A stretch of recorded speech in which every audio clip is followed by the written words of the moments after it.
Hello, everyone, and welcome to Main Street Books virtual space. So 101 years ago today, the state of Tennessee became the 36th state to ratify the 19th Amendment, making it official that, quote, the right of the citizens of the United States to vote shall not be denied or abridged by the United States or by any state on account of sex.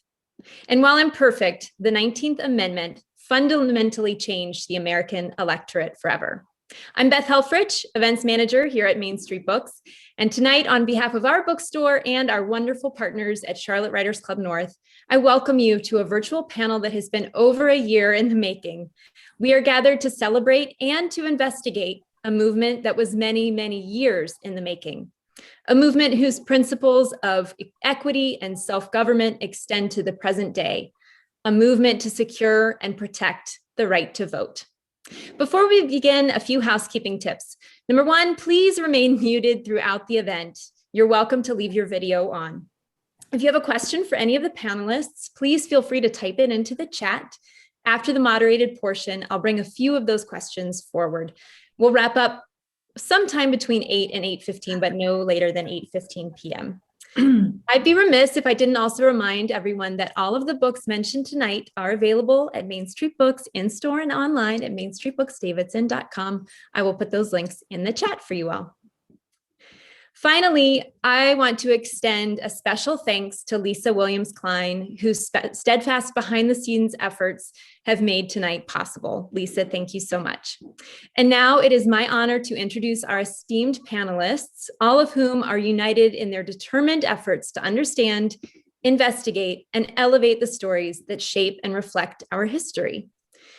Gina Kim is a multidisciplinary creative, actress, filmmaker, writer, photographer, inventor, bank executive, and storyteller.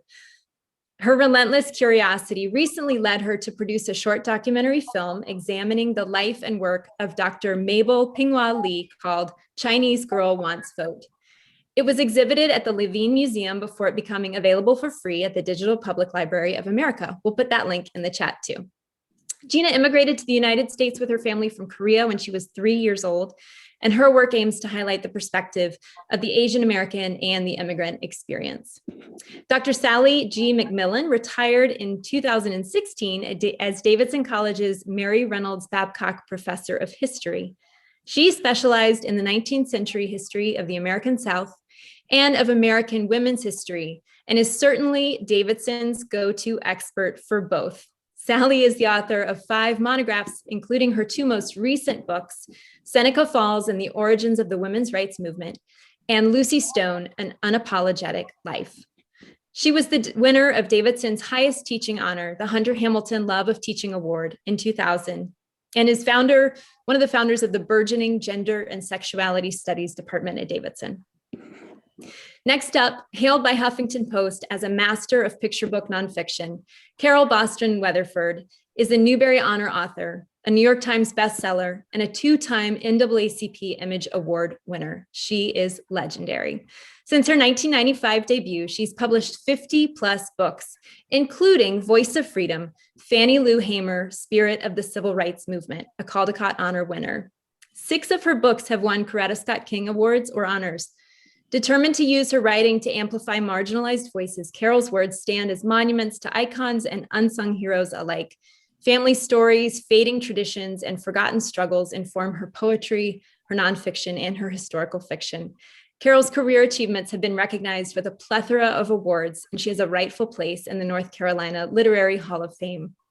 Finally, our capable moderator tonight is journalist Pam Kelly, whose more than 30-year career reporting for the Charlotte Observer covered a wide range of subjects, including higher education, books, and family issues. One of those stories eventually grew into the gripping nonfiction book, Money Rock, a family story of cocaine, race, and ambition in the New South. Pam's awards include honors from the National Press Club, National Education Writers Association, and the Society for Features Journalism, as well as her work receiving a finalist for the Pulitzer Prize for Public Service. Pam is a longtime friend of Main Street Books, and we are so glad that her journalist instincts will be our guide tonight. And with that, I turn the mic over to the wonderfully capable Pam Kelly. Thank you. Thanks so much, Beth. I'm really thrilled to be here and talking to these incredibly smart women tonight. And I noticed today on Twitter that hashtag 19th Amendment was trending. And so I looked to see what people were saying. And a lot of them were saying, they were making the point that, well, it was really only white women at first. And one professor tweeted, ugh, every year we have to explain this, every single year. So we're going to talk a little bit about that tonight. And since we only have, a little over an hour, and this is such a broad subject, I wanted to start out, make sure we got we didn't end without some takeaways. So I wanted to start with some takeaways. And Gina, I'll start with you. If there's like one thing that you would like folks to take away from this evening, what would it be? It's a segue to your intro. So whenever there's a story, it's not always black or white, literally, whether it's your skin color. So try to imagine the other perspectives. We're not gray people, but what does that mean if you're not black or white? I'm Asian, but there's a lot of different countries and languages represented. What about immigrants, Hispanics, mixed ethnicities, those things? So the takeaway is there's more than one, two, three sides to every story, but just to contemplate and let your curiosity take you to either investigate or to learn where it leads you to. Thanks. That's great. Carole, what about you? Vote. Okay. Vote. Not just in presidential elections, but in state and local elections as well. Your vote is so important. Great, thank you. Sally? That's hard to top that one, Carole. Thank you all for inviting me to be part of this panel. I have many takeaways, but I guess the one thing that I hope you all take away from this panel is to admire the bravery, the passion, and the determination of the women who fought for our right to vote. This was back in the middle part of the 19th century, and the amount of opposition that they faced, the mobs that descended on their lectures, the books that were thrown, the rotten fruit, the even burning down of buildings of people who opposed women's suffrage. These women were absolutely amazing. So I hope you appreciate them. I think that's such an important point, because I don't know about you all, but I feel like, first of all, I learned in my, K through 12 classes almost nothing about women's suffrage. And I was trying to think, what did I learn? And I realized I have this picture of like a woman in a long skirt with a sash and a vote for women. And it may have come from Mary Poppins, actually. But you in your book about Seneca Falls really get into what these women dealt with, and also what life was like for them in the mid 19th century, what they couldn't do. And can you just talk for a couple minutes about that and kind of set the scene maybe a little bit when they met in Seneca Falls in 1848? Sure. I think it's hard for us to remember a time when women were so suppressed, when they couldn't vote, they couldn't serve on juries, they couldn't attend college, they couldn't hold any professional jobs. If a woman was married, she was called a femme covert, which meant that once she married, all of her possessions belonged to her husband. The husband ruled the household. A woman was expected, and of course, most women married back then, she was expected to bear lots of children, take care of the family, take care of her husband and the home. Her life was very focused on domestic activities. And if we look at slave women, and there were about 2 million slave women by 1860, of course, they had no rights at all. They were owned, literally. Their children belonged to their plantation owner. They were often raped, they were whipped, they were punished.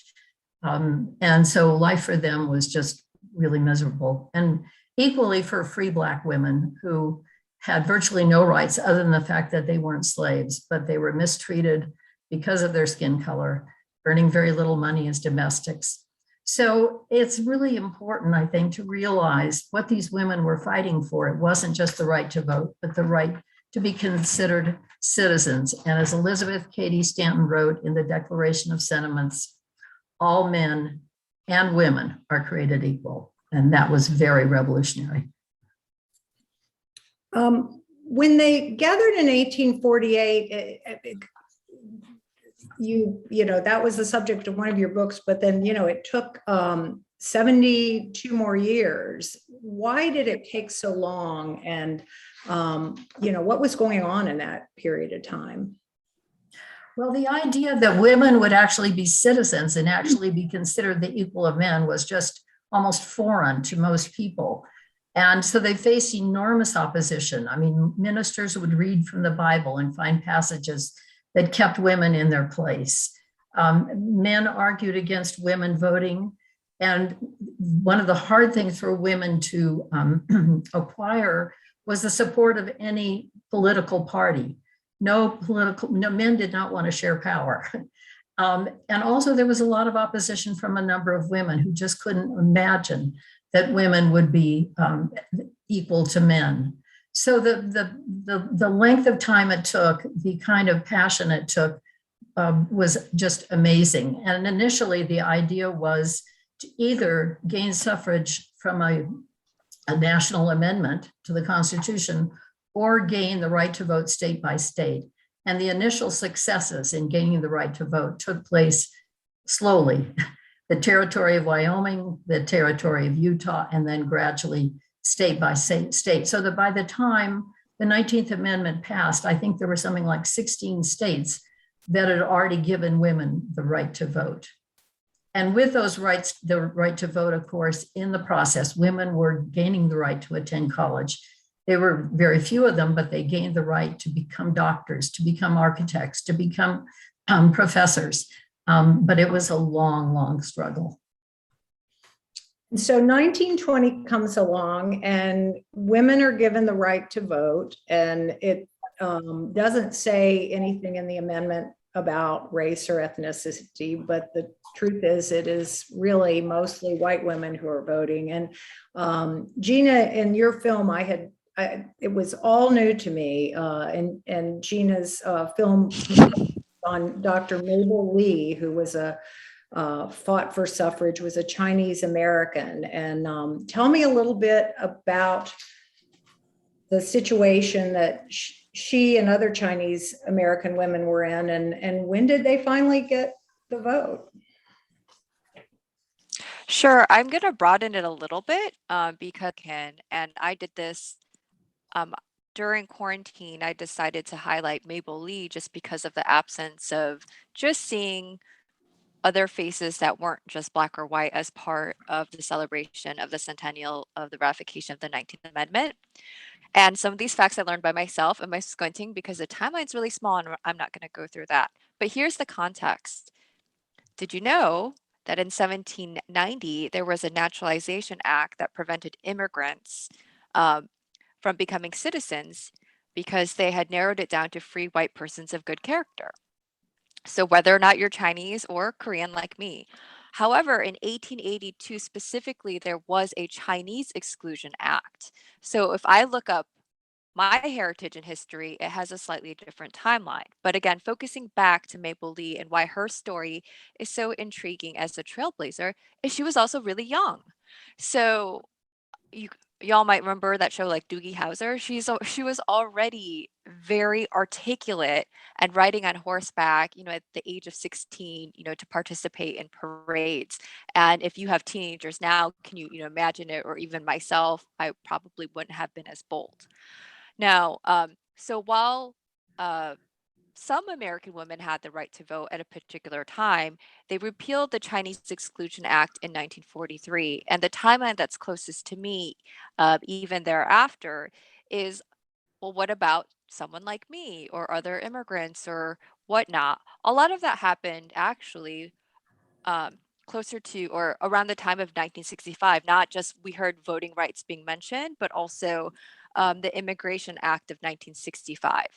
So although there have been specific laws related to Chinese exclusion, the broader story is, yes, there was a staggered timeline for both being able to vote and being naturalized. So what you didn't hear in the introduction is, yes, I'm Korean American naturalized US citizen. English is my primary language, but it was not my first language, because in this timeline that I just printed out, there were further protections in 1975 to protect people with limited English skills. So as I read this timeline, not to make it a personal story, it was eye-opening because that's pretty recent. Yeah, 1975. Yeah. So yeah, say, and say that one more time, that it wasn't until 1975 that people with limited English skills were. Actually, Congress added protection, Section 203, for voters with limited English skills to the Voting Rights Act. And it's, whether it's 1975 or whether it's 2021, people are still poking at the Voting Rights Act. But I would say what's probably the most significant for this population, and I can't find the right words, I'm not a studied academic, would be 1965 was also a pivotal year. I know we're talking about Suffrage 101, 101 years after, but 1965, in addition to the Voting Rights Act, the Immigration and Nationality Act of 1965. And so that's something that pretty much impacted me and why, I don't want to say just me, but in so many ways. And so a lot of those freedoms did come later, and it was, again, a staggered story. Right. And you mentioned 1965, the Voting Rights Act, and Carole, let me turn to you now. And the woman you wrote about, Fannie Lou Hamer, was this incredible activist in Mississippi, and I will let you tell folks about her, but she fought for the right for Black men and women to vote. And if you want to broaden it a little bit, maybe you could talk some about the ways that states, even long after Black men had the vote and Black women, all the different ways that states got around it and kept them from voting, including some of the things North Carolina practiced.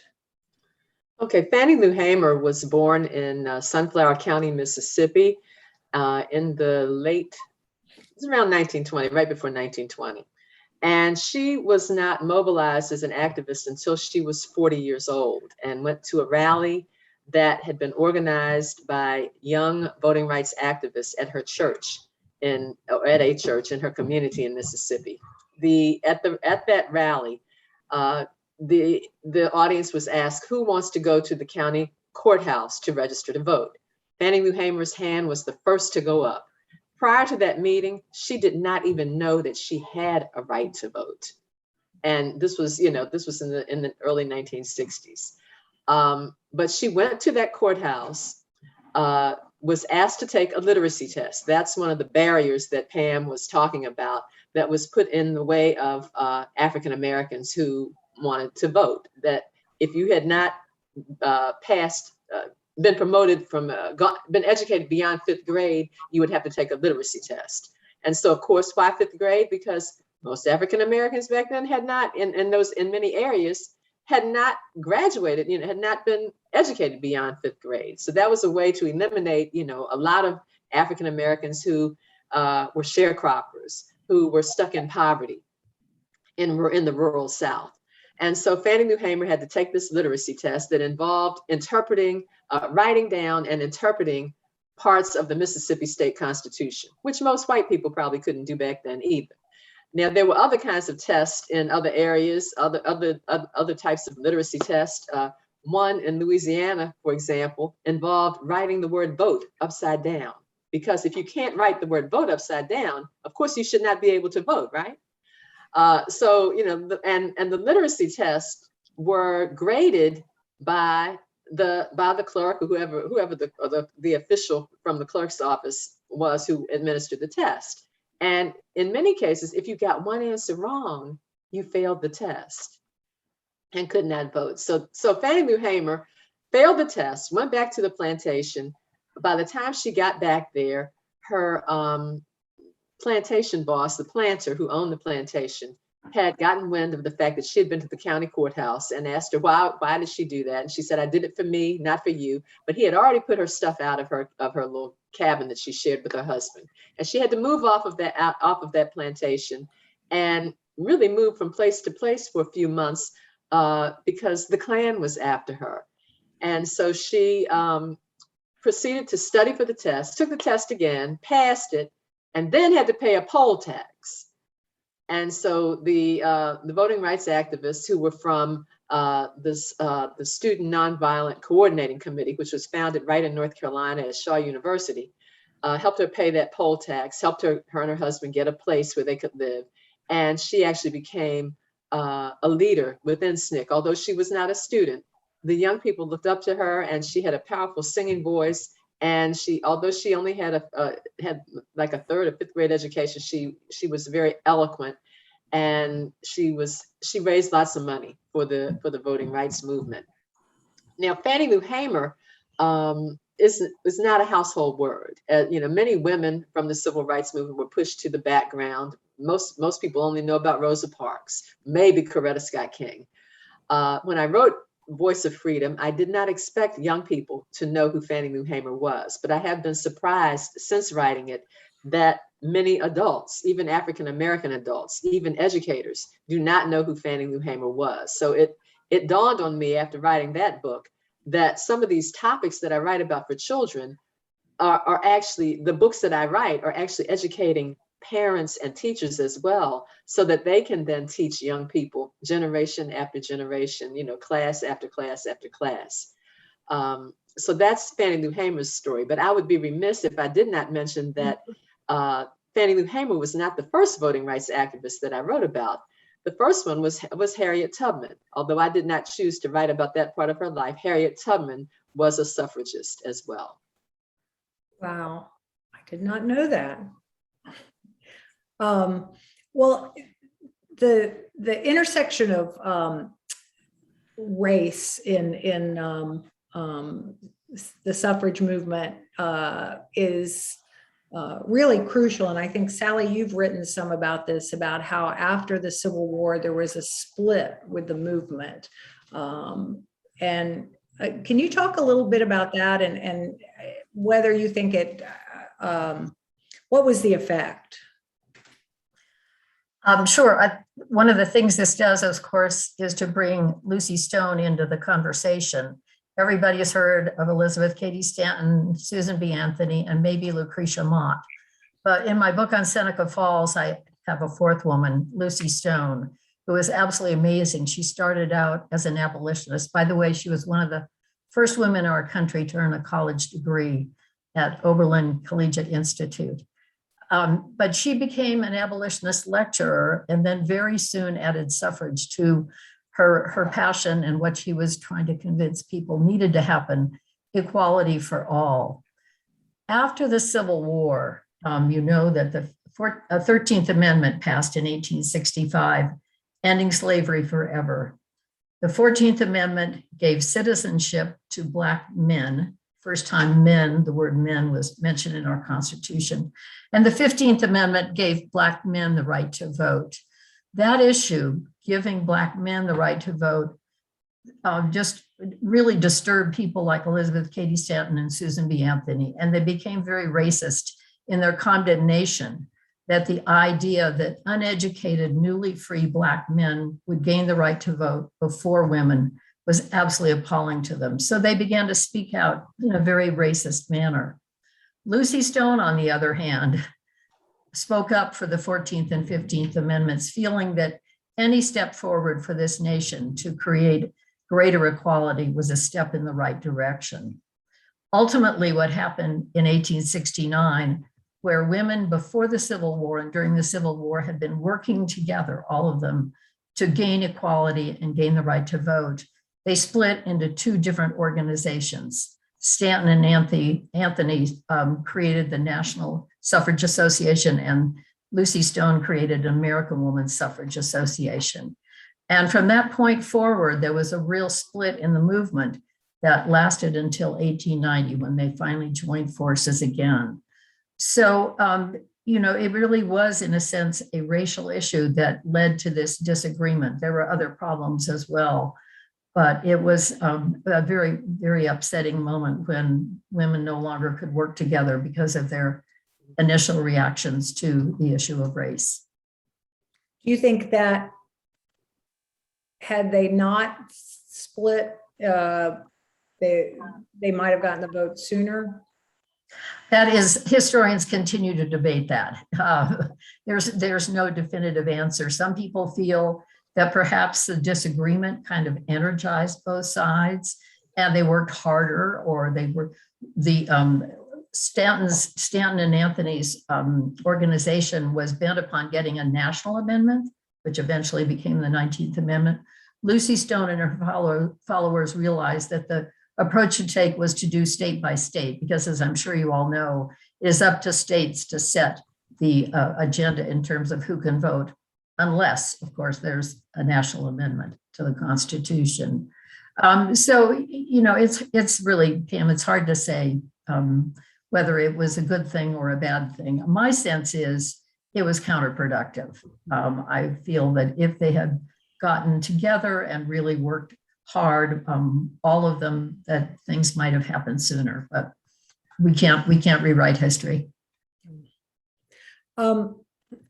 Gina, tell us a little bit more about Mabel Lee and her personal life. I was just in your short film is, for folks who haven't seen it, it has folks reciting this incredible speech she gave as she was a college student at Barnard, I believe, at the time, right?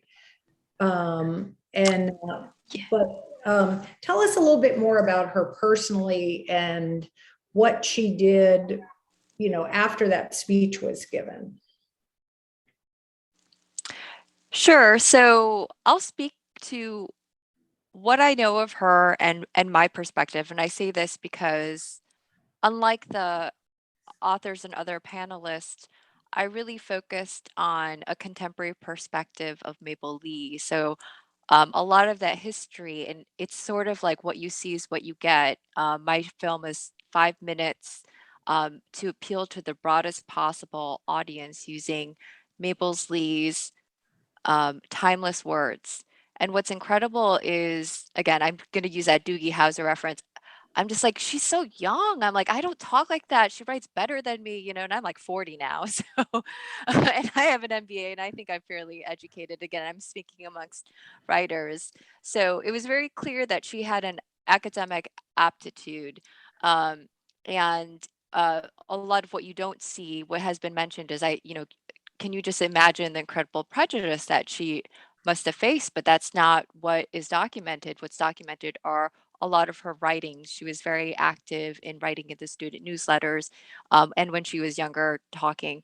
And then her education didn't end there. She went from Barnard and she went out on to get her master's degree at the Columbia Teachers College. I am referencing notes because in anticipation of some of these questions, but also was the first Chinese woman to get a PhD in economics. And she continued to thrive in the United States. And after her father's death, taking over, he was the director of the First Chinese Baptist Church. She opened up a community center that did a number of things, and she did live quite some time, through 1966. So she had seen a lot, and I too only know of her story, but what I wanted to focus on the film, what's interesting is, to me, is again, just beyond her story. If you take out my adaptation that I did, I actually did a monologue version where I took out all the Chinese references and had someone else read it so that it could be universally read by a Black man or a white girl. You can say, I plead for all girls, or you can easily swap it because it's a timeless adaptation again, because there are her words of the of just having the opportunity to participate in a democracy. So I kind of breezed over that, but again, I didn't delve so much into her personal life and all of those details, but rather how is she relevant and how can she be relevant to contemporary broad audiences of all ages today, which is why you see a diverse range of faces and voices reading her words. Just to keep people interested in one. People, I always say when you test a short film, like you can talk to kids today in college and they don't even know what a suffragist is. Or they would ask me questions like, oh, like I'm an immigrant. So it's very in 2021. So I don't mean to kind of dumb it down, but that's really kind of my perspective of the film and how I came and overlapped with her story. Yeah, it really is a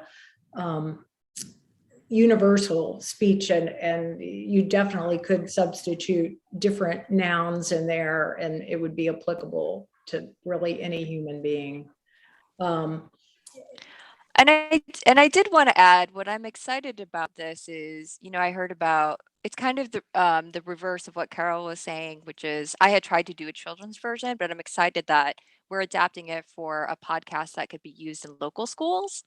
And so how can we make those sound bites even more applicable and more interesting so that it's not just an academic exercise? Because it's one thing to read about history, and we may be very excited about it, but there's also just having, translating some of what we're talking about into a different medium, whether it's a short video, whether you can add music to it. But at the root of it really was just her writings that I stumbled upon. And also Google searches or Google internet searches. Carole, you started out when you said your takeaway was vote. What do you all, and I'll ask Carole, I'll start with Carole, but if the other two of you want to say something, that would be great too. What do you see now as a threat, or do you see a threat to women's suffrage and maybe suffrage for a lot of different individuals? Or do you see parallels today, let's say, from what Fannie Lou Hamer was dealing with? Well, definitely. North Carolina had passed some voter suppression laws, and the Supreme Court ruled that they had to be struck down because, as the Supreme Court said, the rules were using surgical precision to keep Black people from voting. So, we're seeing this as a result of the last election and the lie about voter fraud, election fraud. We are seeing, GOP-led legislature after GOP-led state legislature pass laws for a solution that that there's no problem. There hasn't been proof enough of election fraud to warrant the laws that are being passed by state legislatures. Voter ID laws, laws that are shortening the amount of time that states can hold early voting, laws that dictate how many polling places are in various counties, like fewer polling places in urban areas than in some rural areas, laws that dictate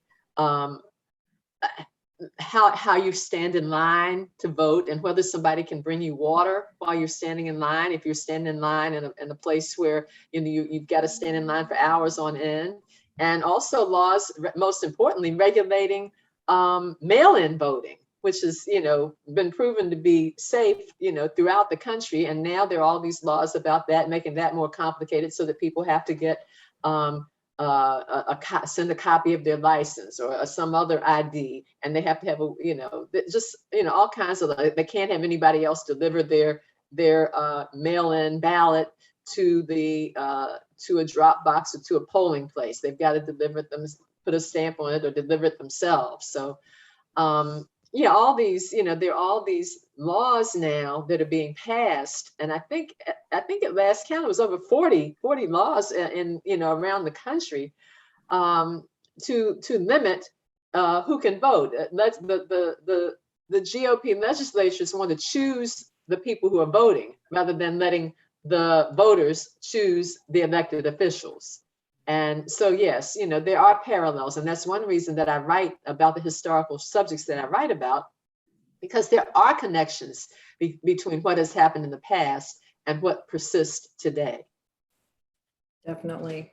Do you have a book you're working on now?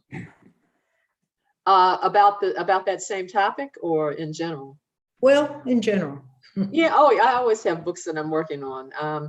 I'm working on one about my family's history on the Eastern Shore of Maryland. It's called, the title is Kin, and I'm collaborating on it on that work with my son, Jeffrey Weatherford, who's an illustrator. Wow, great.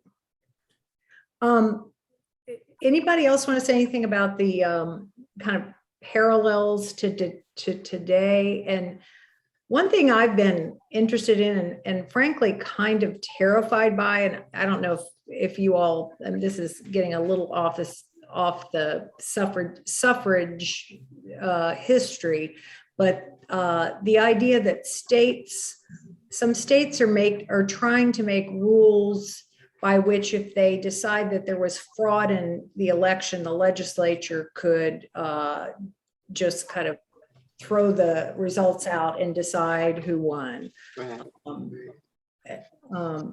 Anybody want to speak to that, or in general? I'd like to take it back to history, okay, for a minute, before we get all involved with the horrors of today and voting. But in reading about why people opposed women voting, mostly why men opposed, the reasons are almost laughable today. It was saying that, of course, the Bible kept women in an inferior position, but men saying, well, who would take care of the kids and who would fix the meals if women took time out to vote? The places where people voted, well, men voted, were places like bars and stables, and that was simply unfit for women to be there. One of my favorites is that, of course, women weren't smart enough to vote. They weren't informed and, of course, not well educated and couldn't possibly make a reasonable decision. And then, as I mentioned earlier, the fact that it took forever for women to gain the support of a political party. We know the disasters that happened in the House of Representatives and Senate today. But back then, just trying to get the support of either the Democrats or the Republicans to really push forth an amendment to the Constitution took an enormous amount of effort.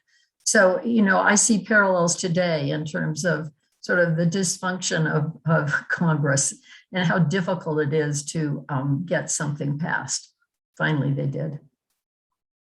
I think that, yeah, the parallels too of the reasons that women can't vote, like that the parallels with, like, giving people water in line. I mean, there's just an absurdity in to both, I think.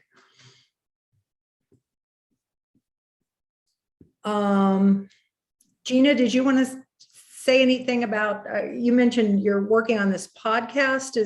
Can you want to say anything more about that? Sure. I was actually just updating the script, give any, well, spoilers. It is the which I can't pull up right now because I updated my computer, but what's in two things: the historical context for Chinese women and what I feel today.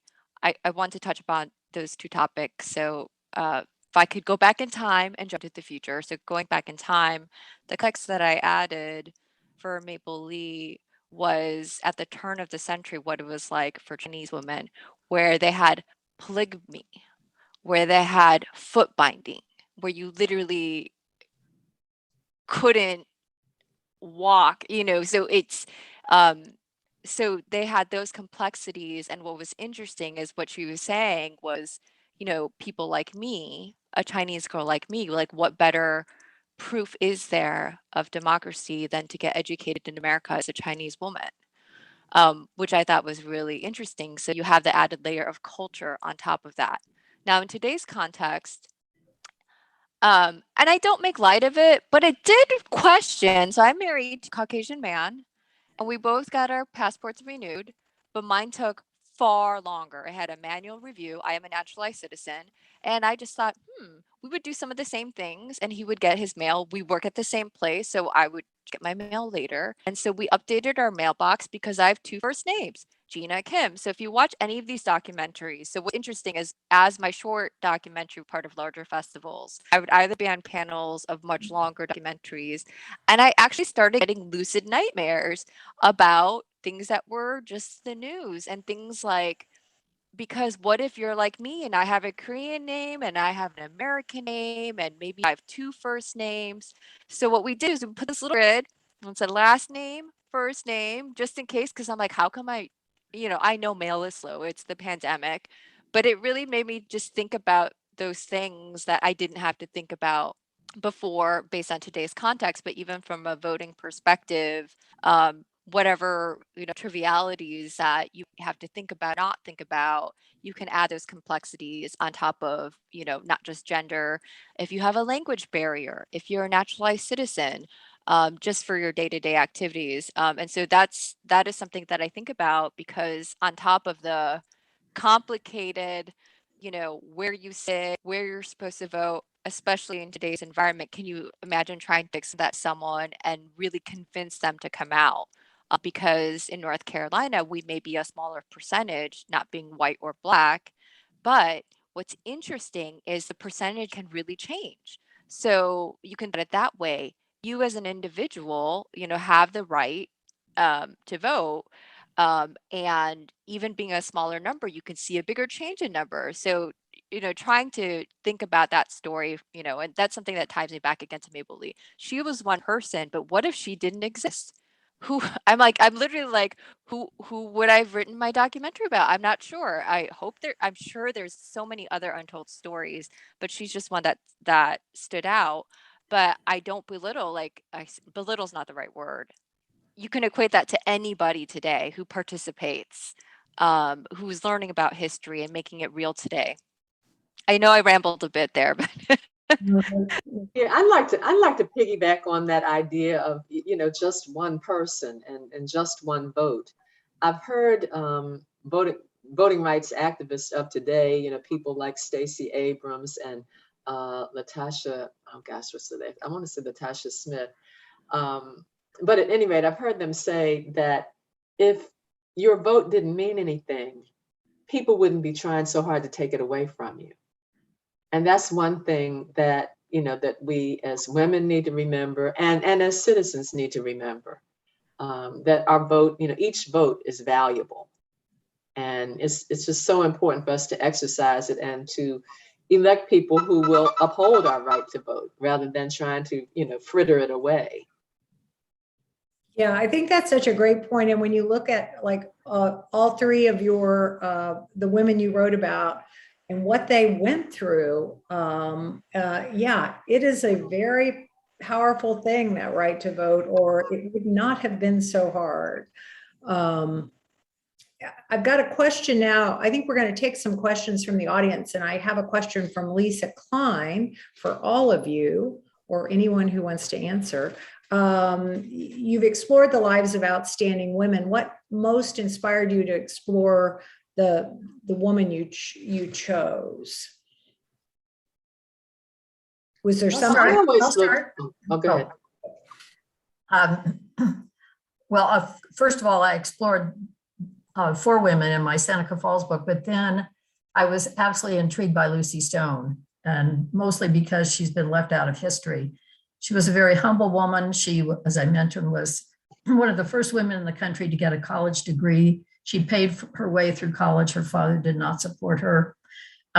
She vowed that she was never going to marry because she knew that as a wife, all of her rights would disappear. But then Henry Blackwell pursued her, and she finally married in her mid-30s. But they wrote their own vows, and of course, she did not say obey. She was not about to obey him. And the other thing she did shortly after she married, a few months afterwards, is that she kept her maiden name. And most people think that this effort to keep your maiden name kind of happened in the 60s, 1960s. But Lucy Stone said men can keep their names, and I have every right to keep mine. So she was always known as Lucy Stone. So that kind of activism, that kind of determination, and commitment to understanding what it meant to be an equal citizen was just ingrained in her. And so I just admired her so much and all that she achieved. And the other thing she did in 1870, after founding the American Women's Suffrage Association the year before, she founded a newspaper called the Woman's Journal, and she edited it until she died. Every single Saturday, this newspaper appeared, and many suffragists realized that this newspaper had a huge amount of influence on women and women's activism, and eventually getting the 19th Amendment passed.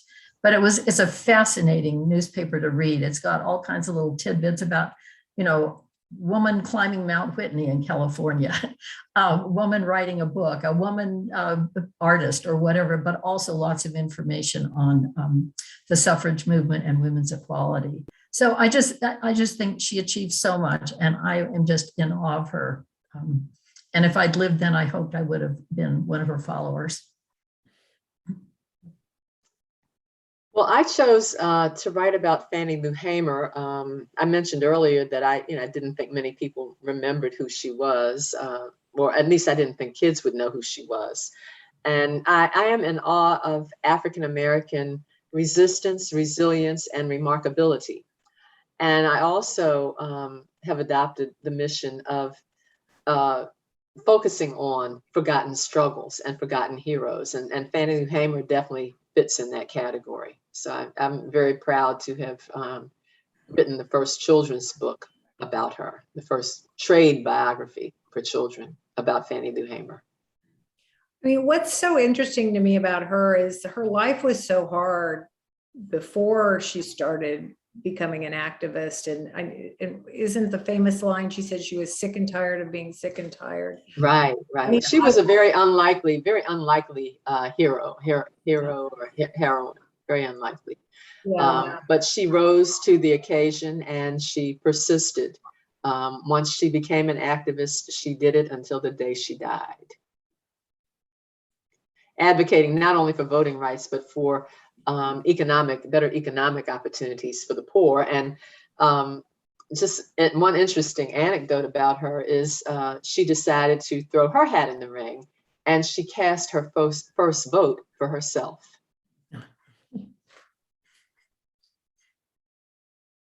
And Gina, so where did you find Dr. Mabel Lee? Did you were you on the internet or what? Sure. So I have kind of a very interesting story. My first career was in arts and entertainment and in culture for a number of years. So it's not shocking, but it's surprising. I'll try to be brief, but it's a strange way. So I never heard of Mabel Lee. I never looked for an Asian American suffragist. In 2019, a North Carolina theater posted on Facebook, on social media, they wanted an Asian American actor to write authentically the perspective of Mabel Lee, and they sent me the link to the Wikipedia page. So I was like, okay, I never heard of her. She's Chinese, but I'm Asian. I could definitely do this. I know I could do this. I worked at the Public Theater in Manhattan. I'd worked at the Museum of Modern Art. I was like, I could do this. Plus, I'm authentic. I'm authentically Asian, even though I'm not Chinese, because I can say that as I did my film and as I am doing my audio version, I'm specifically, the voice of Mabel Lee is of Chinese or Chinese American descent, because I did run it by one of my best friends from business school who was Chinese, and she said it's offensive. The analogy that she used was, Gina, I don't mind Morgan Freeman narrating the voice of my people, but he cannot be the face of my people. And I was like, why would Morgan Freeman be the face of Chinese? Here, not to be that, explicit, but like, she called me out, and I and at the origin of my version wasn't going to have as many Asian faces, even though it's about Mabel Lee, because I wanted to be artistic. I want to say it's a universal, timeless story about voting for and women's rights, even beyond that, right? So anyway, so what happened with this North Carolina theater was it was part of a larger performance montage, and I didn't have the time to commute 3 hours to have these long theater rehearsals, and they replaced me with my Chinese understudy, and I actually ended up doing a parody of it called A Turkey's Not a Rooster, because people keep up mixing up Asians. What's the difference between replacing a Chinese person with a Korean? So I did that, but what had happened was what I had written. However, I had it anonymously workshopped through the Dramatists Guild, and they said this particular adaptation is ready to go. And I trusted that anonymous peer review from a playwright. And so I developed it as a film during quarantine, at the beginning of quarantine, because I literally sat at home every day in a 1-bedroom condo, and I had film contacts, and I had the acting experience I had written, and so that's literally how this film came to be. And from there, absence was so apparent for not just her story, but to have other faces and voices as part of the 19th Amendment celebration, that it was very quickly embraced, not just by the local museum, but by the state library. Now it's part of the Digital Public Library of America. So it did come from, I don't want to say a random or selfish place, but it came from an unexpected place. But where it is now, it's, again, my mission is to appeal to the broadest possible audience, just so that people will be curious about look at diverse perspectives, particularly highlighting Asian Americans, such as myself and Mabel Lee. I love this question. Sally, Peter Crones wants to know, what did you learn about Lucy Stone's husband? He must have been a really extraordinary man. And I just love people who kind of go against the grain of a society. And it sounds like Lucy and her husband were definitely in that mode. Blackwell was an interesting character. He was of the British Blackwell family. They emigrated to this country, 8 children. I think Henry was the second to youngest son.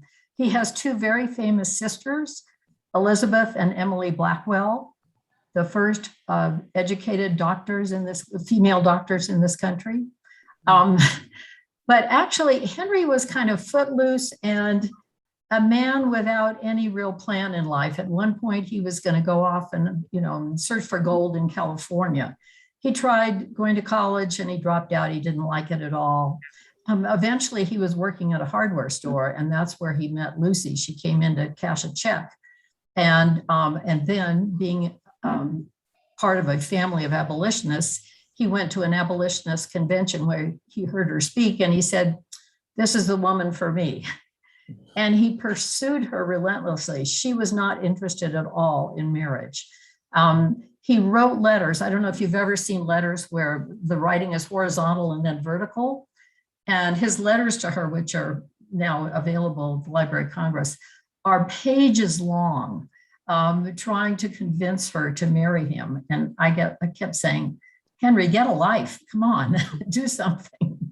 But anyway, eventually she agreed to marry him because he said, "I will always treat you as my equal. You may keep all your possessions." As I mentioned earlier, they wrote vows, their own vows for their wedding ceremony. He had no problem with her keeping her maiden name. But there was no doubt that Lucy led the family. I mean, she was the real powerhouse. Henry was apparently delightful, a great sense of humor, as I said, an avowed abolitionist. but a man without any real purpose until he joined Lucy in all of her efforts for suffrage and Black and women's equality. So, and the thing is about Lucy, why she decided to marry Henry. First of all, he was very lovable. He was a real reader. He loved to read. But also she had had a very, very meaningful family life with her brothers and sisters growing up on a farm in Massachusetts. And she was lonely. She was on the road all the time and giving lectures, and she wanted a family life. And ultimately they eventually had one daughter. So Henry's kind of remarkable, but there's no doubt Lucy led the way in that family. Interesting. Do we have any other questions? Anybody want to chime in or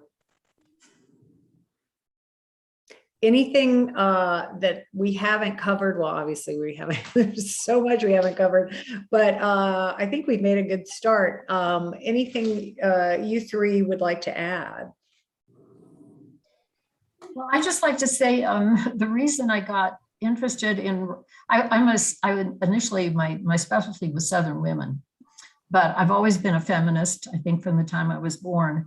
And I had a unique sort of opportunity. Jinna was talking about this earlier in terms of how something comes to you and you get to pursue it. A man named James McPherson, you may have heard him, an extremely famous Civil War historian, came to Davidson to give a lecture, and I was chair at the time. I had to kind of squire him around and asked what he was doing, and knowing he was writing a book. And he listed the book he was working on, and then he said he was co-editor of a new series called Pivotal Moments in American History. And I said, oh, well, what moments what books do you have?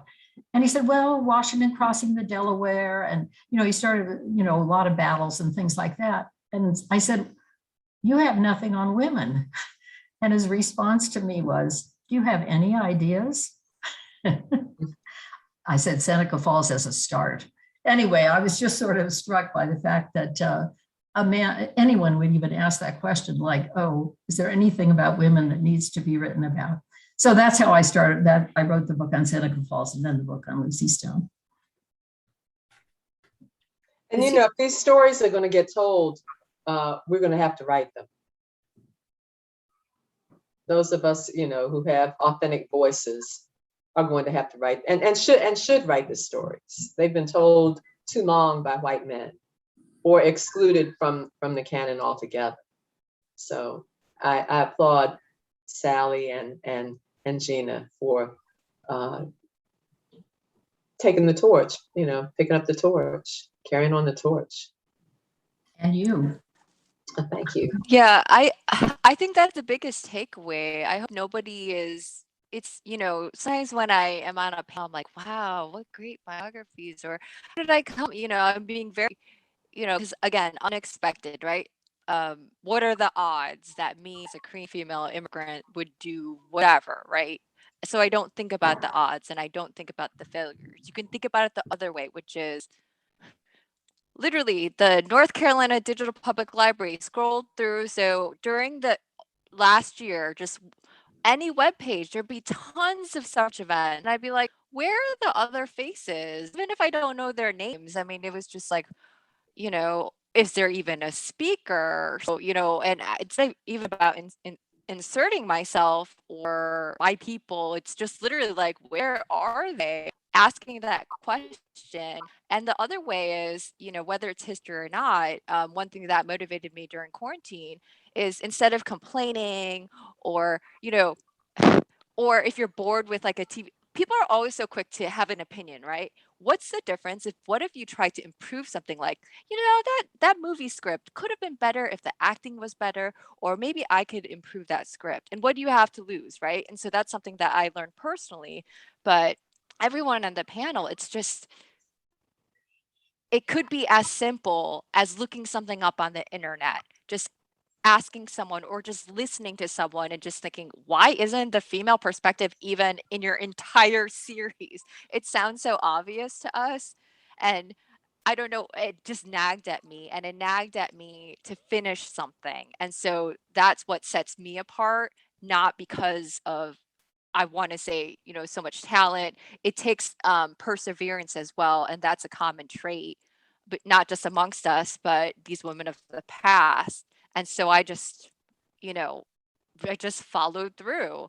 But it could start from something as simple as, there's a series and there's no women in it. Or I just looked at a national web page or a social media site, and I emailed a famous film director and I said, you're doing a series about diverse people and I don't see the diversity. And I emailed him. Whether or not I had content, it's just about, and it wasn't a criticism, it was more of a question. Yeah. So if you have an idea, pursue it. That is the lesson. Yeah. And I'm going to hop in for just a second. It reminds me of the phrase troubling the narrative, because as you all have said, those stories exist. We would have had the 19th Amendment would not have come to fruition if not for not just the women who've been named tonight, but so many others who persisted and kept going. And similarly, the Voting Rights Act of the 60s and later protections. I have just can I ask one final question of Sally, really, or anyone can chime in, which is just, what are the factors that ultimately tipped the balance? As we think about trying to make seismic change in our own present and future, what ultimately came together in the late 19 teens and in 1920 specifically that tipped the cards in the right direction? Well, for one thing, the fact that 16 states already gave women the right to vote in federal elections, women were beginning to have an impact. And both the Democrats and Republicans began to recognize that, oh, wait, the women's vote might be really important. The other thing that happened is that by the early 1910s, there were again emerged two women's rights organizations. One was the National American Women's Suffrage Association, the one formed in 1890, but then there was something called the Women's Party, led by Alice Paul, who had worked on suffrage in Britain, where women were imprisoned, where they were force-fed because they were protesting and making real pests of themselves. And they began to, under Alice Paul's leadership, younger women began to chain themselves to the White House fence. They began to be really visible. They were arrested. They were force-fed. The press got word of this and began to cover the stories of these women. And so they began to gain some real sympathy. The other thing was that World War I, women played not a huge role, but a fairly significant role in the months that we spent fighting that war, helping both on the home front and as nurses abroad. So again, men began to recognize that women had a role to play. And I think the final triumph was that Woodrow Wilson was president at the time. And being a good Virginia boy, of course, he grew up knowing that women should never vote. But he gradually became convinced that this indeed was something the United States should do, as passed the 19th Amendment. So he began to use some of his political persuasion to get Congress to move in that direction. So I think those are some of the major reasons that eventually we got the 19th Amendment. Thank And you. I'll speak to the 1965 Voting Rights Act, which largely came as a result of the Selma to Montgomery March and Bloody Sunday, during which John Lewis and other voting rights activists, civil rights protesters were beaten, and the images were broadcast around the world, making us look bad to the Soviet Union, which during what was then known as the Cold War. And so the response of Congress was to go ahead and pass the Voting Rights Act. And of course, President Lyndon Johnson signed it into law. And that reminds me, Carole, everyone should go to Montgomery, Alabama, and go to Bryan Stevenson's Civil Rights Museum and the very, very moving exposure to lynching in this country. It's absolutely marvelous educational experience to see. I'm sure you've been there. Well, I think it's so fascinating. And Go ahead, sorry. And I wanted to add, from history and today, I think how it came together was that women had contemporaries. And I say this, it's like, you know, I can only think of cliches, but it wasn't one person alone. Whether someone was spotlighted or had was a better writer, it was, and whether or not they were against each other, for each other, the fact is it was multiples of people. And I say this today as, you know, you all are my contemporaries, but and I don't make light of, you know, I guess I do a lot of internet searches. When I was scrolling through social media, I read a CNN article, and there's an opinion piece written by Colleen Jenkins, who is a descendant of suffrage activist Elizabeth Cady Stanton. And I sent her a link to my film, and she said, "Oh, Maple Lee was perhaps a contemporary of my great grandmother, Harriet Stanton Blatch." And she said, you know, keep the voice of Dr. Lee alive. And this was fairly early on, and that motivated me to continue.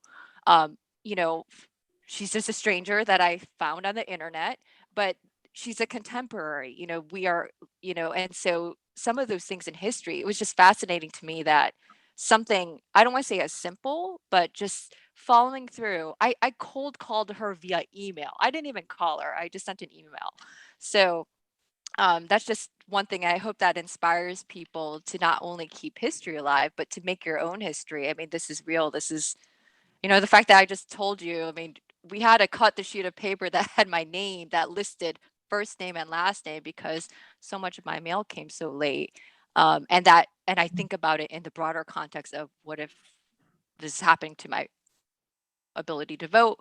What is this happening about my ability to travel? Same sort of questions of freedom of movement, freedom of speech, all those things, everything discussed, you know, I have thought about and still think about today.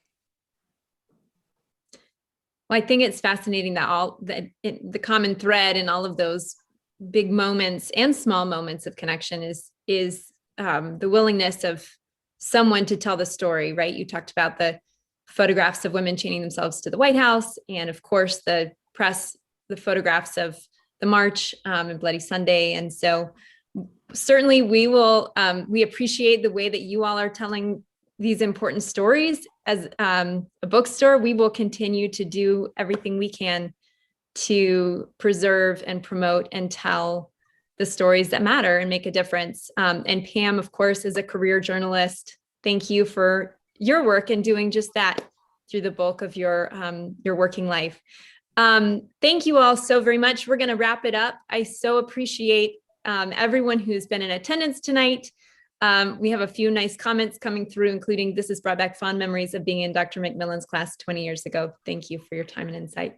Pam Kelly, Gina Kim, Dr. Sally McMillen, Carole Boston Weatherford, what a treat it is to be with you all tonight. On behalf of Charlotte Writers Club, North, and Main Street Books, thank you so much.